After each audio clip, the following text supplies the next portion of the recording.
what they mean. All right. Well, again, as we said, you're doing many things while you are asleep. You are attending classes, you're exploring different realities, you may be planning elements of your life, you may be adjusting elements of your life, you may be conferring with spirit guides or what used to be called elders in the councils that exist in the spirit realm to aid and assist and guide spirits in what they may choose to experience. So you're doing many different kinds of things. And again, the idea is that you have quite a lot of freedom in the spirit reality to look at things from a higher perspective. But remember that, in a sense, you become the higher mind, more or less, when you are in spirit.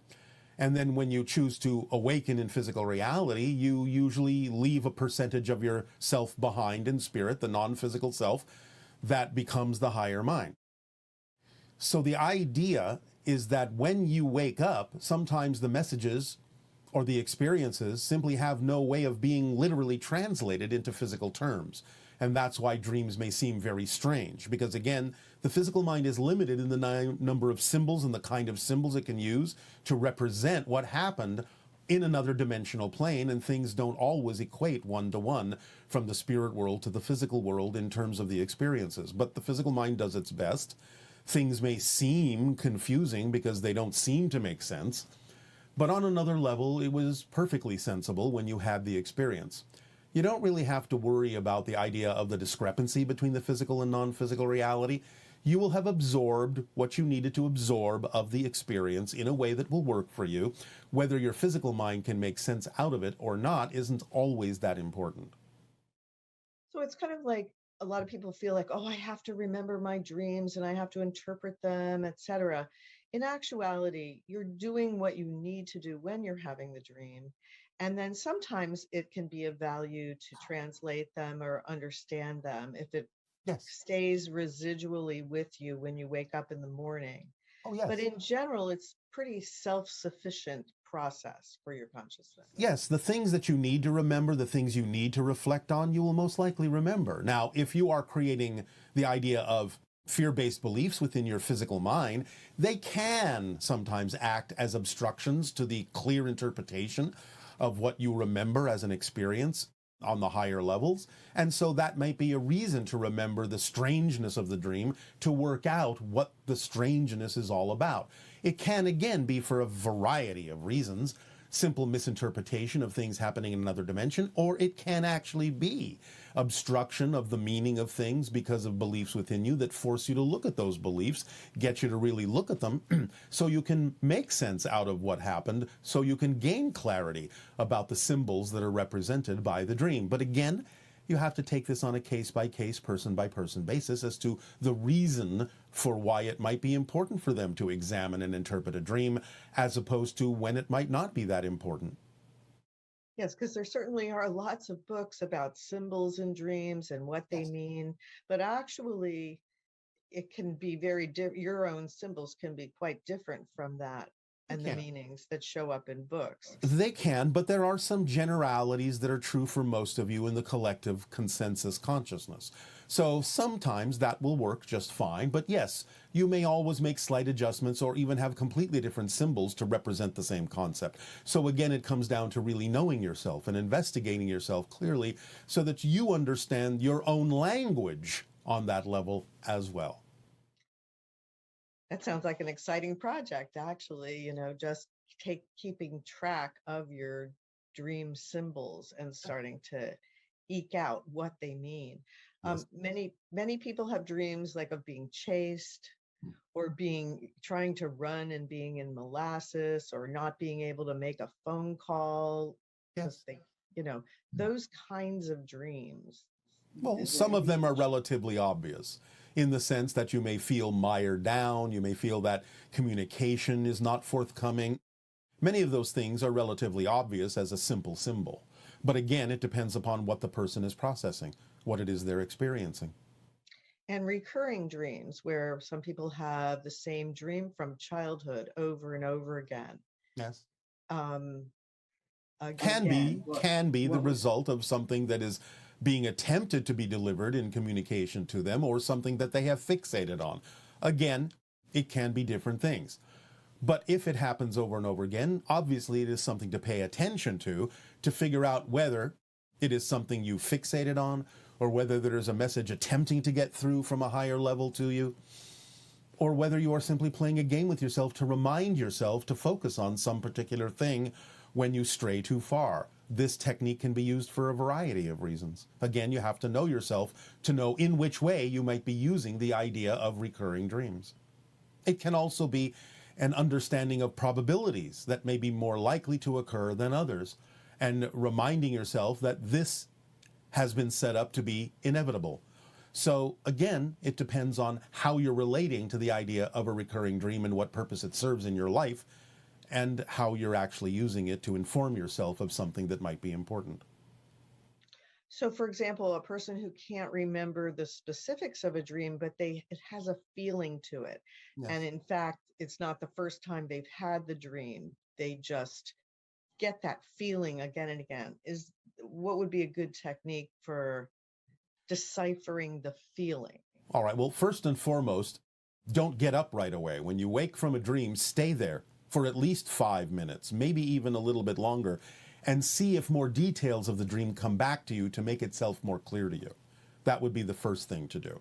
If you still only wake up and still get up with only a feeling, then again you have to examine the belief system that would be creating that kind of a feeling and find out what that belief is.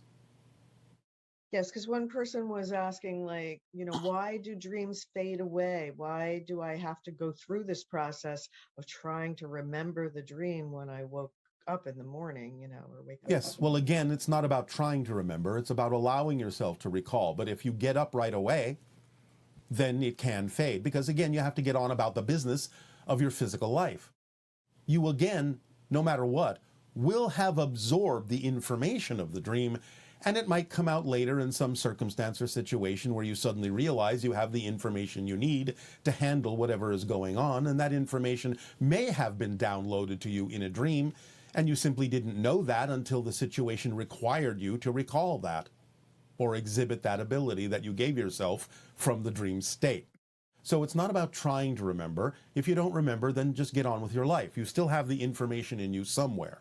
But again, if you stay in the bed and you stay calm and relaxed and ponder the idea of whatever it is you do remember, whether it's a feeling or an image or what have you of the dream, a lot of times more of the details will come back, and it might clarify itself in that moment. So don't be in a rush to get up.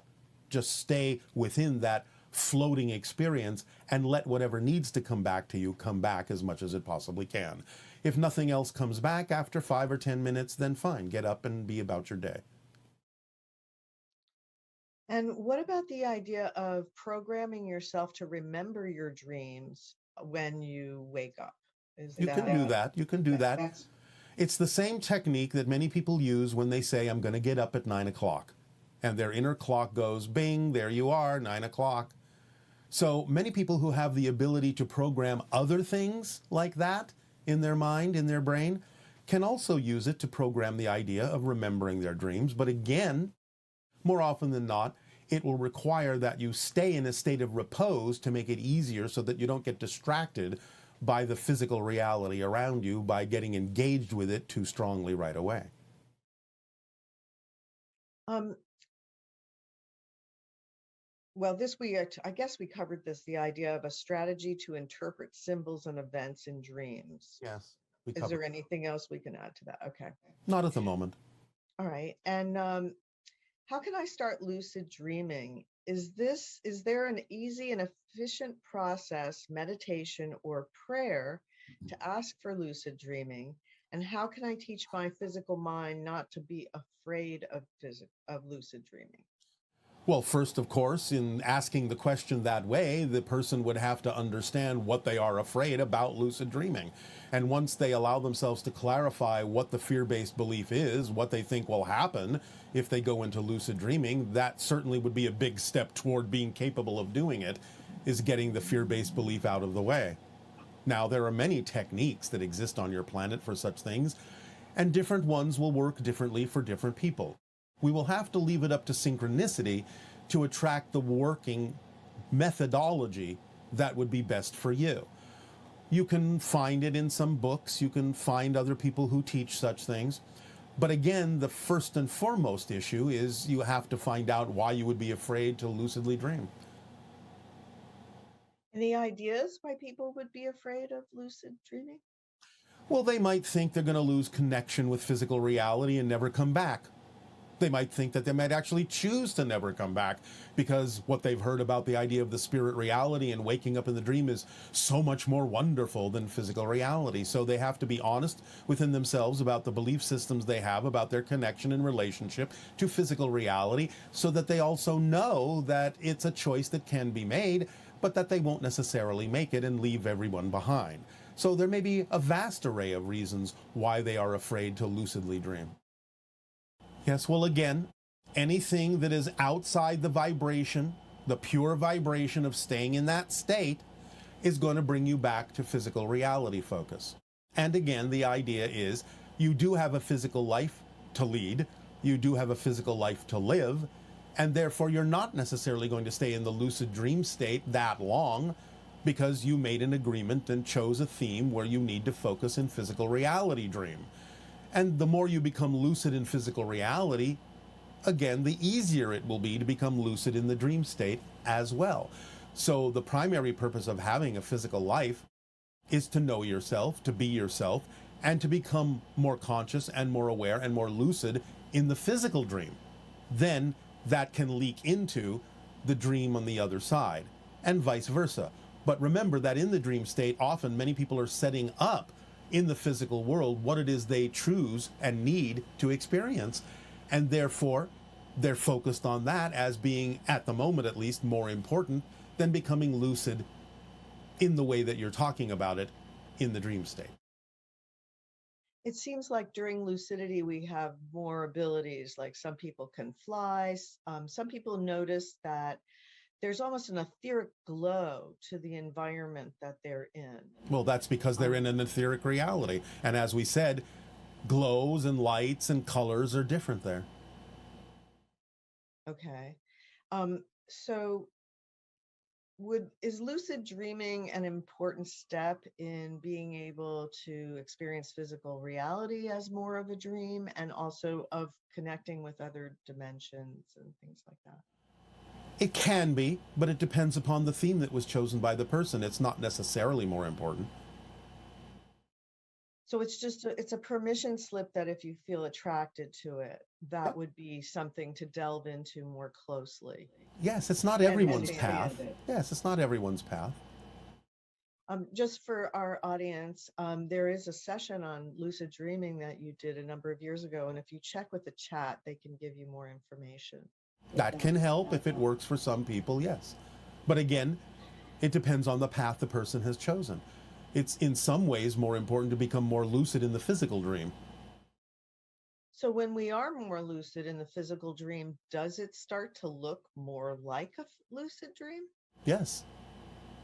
And that's And when you can also be more lucid in the dream state, because you have broken down the barriers that you have in your mind about what physical reality is. And the idea of the physical dream and the non-physical dream start to blend together. You lose a sense of difference and separation, at least to a degree that allows you to become lucid throughout the entire spectrum of your consciousness, both physical and non-physical. So becoming more lucid in physical reality and seeing physical reality as a dream and experiencing the malleability of space and time in physical terms can actually give you more experience in the lucid spectrum between physical and non-physical reality. It can cause less of a perspective of separation.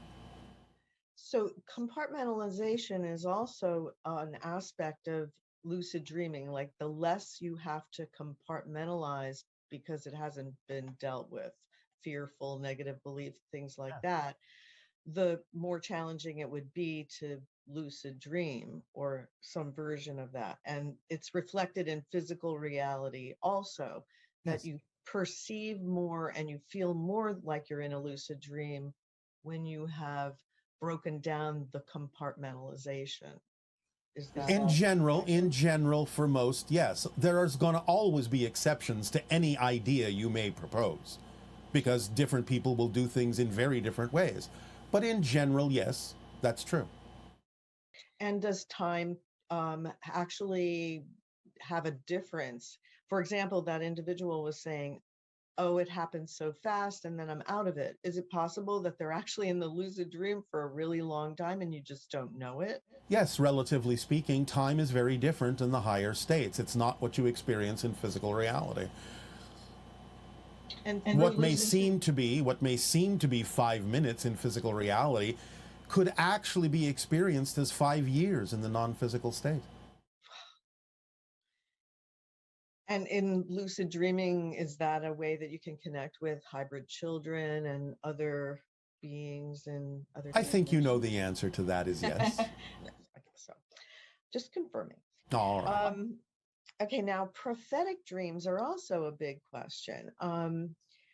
Some people have prophetic dreams that happen years ago, and then they see it coming to fruition now.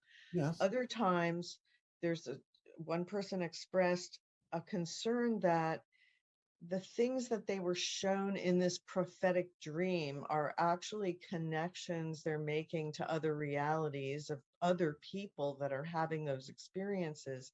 And what would be the purpose of being shown something that's happening to somebody else like that? Well, one purpose would be your reality contains the probability of what's happening in this other parallel reality, but you get to decide whether or not to keep the energy going in that direction or to change it and not necessarily let that play out in your physical parallel world.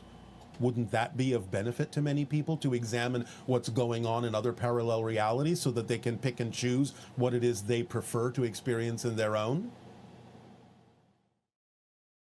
So, in essence, most of us are going through the theme here of transmuting darkness into light. Yes. Is that correct? Yes. So, any dream or lucid dream or prophetic dream that you have can be brought more to earth, I guess, in the sense of recognizing it's about transmuting darkness into light. Is that? It's a simple way of looking at it, but it can work that way. And again, always remember that it's not about a prediction of the future, it's about a sensing of the energy that exists right now, and therefore being given an indication of where that energy might lead and how it might manifest if it doesn't change. So again, you get to decide whether to keep the energy going in that direction or to change it. So, if they see a prophetic catastrophe in some way and they're feeling very fearful about what they've seen, what would be the way to process through something like that? Well, first of all, not be fearful. Understand you're being shown a probable reality, not an inevitable reality, unless you're also sensing that there is so much momentum and energy behind it that it's unlikely to change. Nevertheless, it doesn't serve anyone for you to have a fear reaction of those things. The idea is that there still can be positive actions taken to either mitigate it to some degree, to let people know what the probabilities are, and maybe with the collective energy of more people knowing, then they can maybe steer it in a different direction. Or again, to simply prepare yourself to deal with the idea that it's going to manifest, and therefore allow yourself to be of service and be of assistance to those who may go through it in a negative way, and therefore be of service to them to bring them out of it in a more positive ending or conclusion. So it's almost like you can prepare for that particular disaster, I suppose. And then at the same time, that also teaches you how to maintain being at the center of the cyclone in a sense, Yes. the eye of the hurricane, so that you maintain your balance and your neutral posture while at the same time recognizing that this may be a reality that's going to manifest. Yes, because many people may have believed that they required that idea. And if it's not something you necessarily need to experience directly, then you can be something that's a stable influencing to help them recover from such experiences in a helpful way, in a positive way. So, these questions have to do with waking up from a dream. And coming back to the physical body, there's a transitory experience that we'd like you to explore, and also why it can sometimes take time to feel resynchronized with and grounded in the body and the personality. Yes. So I guess they're asking you to explore what is this transitionary process of going from sleep into wakefulness? Well, again, different people will experience it in different ways, depending on their relationship to the idea of the transition from spirit to physical reality experience. Of course, many people who experience the idea of spirit or astral realms and out of body experiences get very used to it very quickly because that's your natural state. You remember who you are. You feel more expanded. You feel more loved. You feel more supported. So many people will have a little bit of resistance or a little bit of sluggishness, lowering their vibration again to reclaim the idea of the physical dream, to re-experience physical reality. And therefore it can require a little bit of time because there might be a little reluctance to give up the freedom and the expansion that you experienced in the non-physical realm. It's not unusual, but again, most people are willing to play out the theme that they chose, even if it is a little bit slow or sluggish to reconnect to that idea, even if there's a little bit of resistance or reluctance to do so. And that can be the reason for the slower transitions, whereas some people, depending on what they experience in the non-physical realm, might jump right back in, might snap right back in because they're so eager to continue with whatever it is they played out or planned out in the non-physical realm. It depends. So it could also reflect the idea that if physical reality is very challenging right now, the idea of waking up into it may have resistance to that. Yes, you experience a lot of this or hear a lot of this with what you call near-death experiences, where the person is out of the body, so to speak, for an extended period of time and gets used to the idea of being an expanded spirit and remembers who they are and how it feels and so on and so forth. And then you find that sometimes when they are resuscitated, brought back into the physical realm, a lot of them can actually experience anger for the moment at being so restricted again. But again, they usually bring with them the knowledge of an experience that will benefit them in life, and they will usually apply that and get over the anger relatively quickly. I have heard of people who get quite depressed after that and go through a lengthy process of being depressed. Yes, but again, the idea is that they may not simply be made to understand that they were given a gift that they can bring back and apply to the physical world, and they may simply be dwelling on the idea that, oh, I'm back here again, and now I have to go through this and do that. So their focus is important in terms of allowing themselves to know that more often than not, when you visit, again, the spirit realm, which is your natural home, your natural state, if you do return to the physical realm, there is a purpose to that. And if you focus on the idea that you've been given some information that can actually be of great benefit and service to your world, then it won't necessarily be experienced as depression.